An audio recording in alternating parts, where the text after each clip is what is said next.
Afternoon guys, Nathan Wakefield from Row White One Group here, and I put together a video today for you of some plants you should be aware of if you own property in South East Queensland, because it's extremely invasive, can cause a lot of problems and is damaging to your health as well. So if you see it in your yard, you should remove it. Now this video I took off the cuff just walking home after my car tyre blew out, and I'm waiting for the mobile mechanic to come later in the afternoon.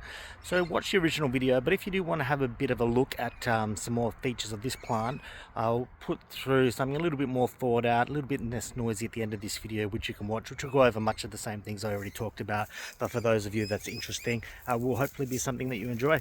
Alright guys, so let's have a look at this plant, the tobacco plant, or the kerosene plant, or sometimes called the woolly nightshade plant. Extremely prolific in Queensland backyards, and one that if you see, you should get rid of immediately.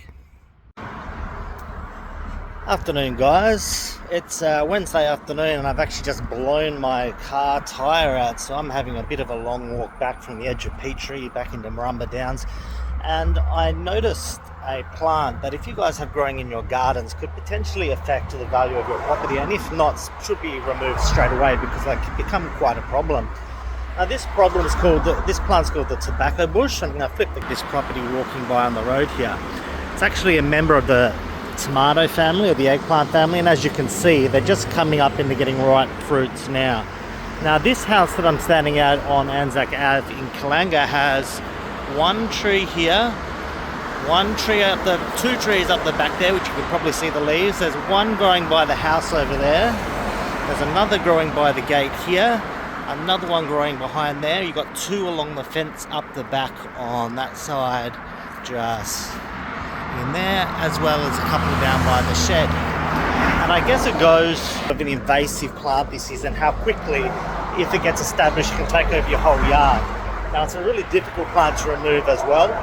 This plant spreads by the berries that we saw before, and it just pops up really quickly. So this plant can grow anywhere from 2 to 3 meters in a single year, and it grows a really thick kind of stem.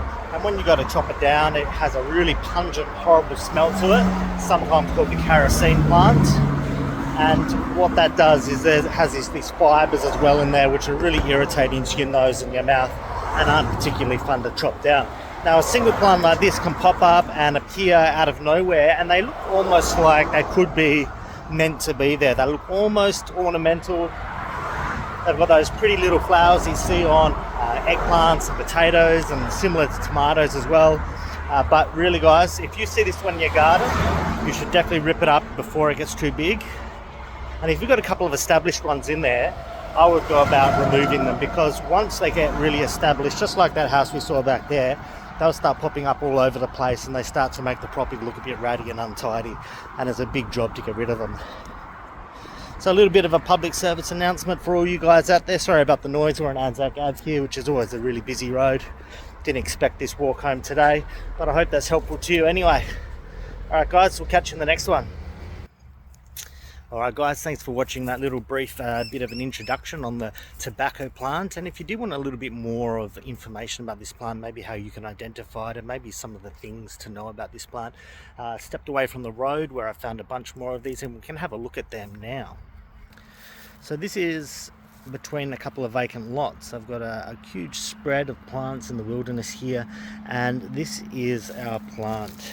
So you can see that this one's been almost totally defoliated. All the leaves have been taken off by some animal or some sort of insect or something like that, but they grow extremely quickly. This is a stand of plants here, and if we count the stems, we can look how prolific they are. We have 1, 2, 3, 4, 5, 6, 7, 8, 9 different plants in just this little patch here. All of these plants that we're looking at in front of us right now, they're probably only 4 to 6 months old. They grow extremely quickly. They come up from growing in brush and underbrush like this, or in dark patches of your property, down particularly where between sheds and underneath other plants, and they pop up and they start to grow extremely vigorously, like we can see here. Coming over here, we've got a couple more of them.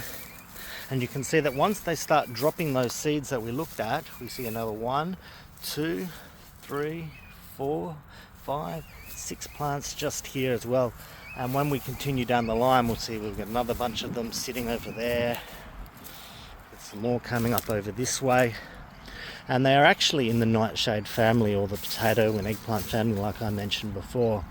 Their seeds come ripe right about now. So just as winter, and we're still only in August, starts to turn into spring, the seeds start to change colour and the birds and the animals pick them up and start dropping them everywhere. This plant is probably only 4 months old. It's probably popped up in those rains we had in summer, and this is already fruiting, and you can see the number of seeds that this is going to be dropped by the animals that are around here. Now the plant itself is poisonous, so if you eat this plant you will become sick. The leaves are very hairy, and the stems as well.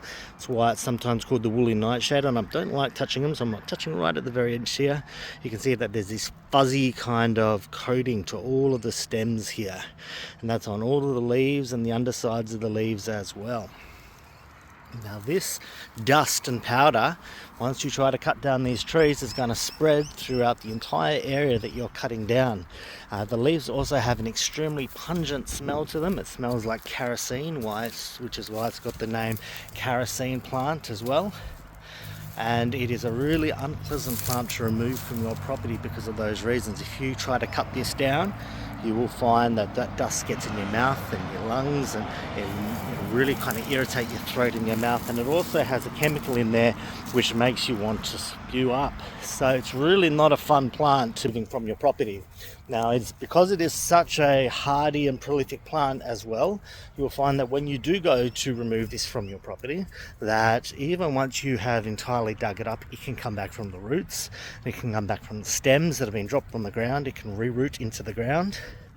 So it's really not a very pleasant plant to be having turn up in your property. If you do see it though, don't just let it sit there. Don't just think, oh, it's too hard of a job and I'm just going to kind of let it and see what it does, because you'll find that it will keep getting bigger and bigger, and it can top out around 5 meters tall, and that stem at the bottom will be thick. You will need a chainsaw to cut it down, and then you'll be cutting this plant with all the horrible spores and dust to the tip or to your recycle bin or whatever you want to do with it, and it's going to become a massive job for you. So if you see it at your property, this is one that you shouldn't let sleep. You shouldn't just let sit there, because it is going to cause you larger problems over time. Alright guys, that is a little bit more of that plant for you, just so you see exactly what I was talking about earlier. It was a little bit noisy on Anzac Ave, and I do hope that's helpful to you. This is one that I strongly recommend. I see it in properties almost every single week, and I'm always advising my owners to pull them out, and I'm advising that to you guys as well. Alright guys, I'll catch you in the next one. See you later.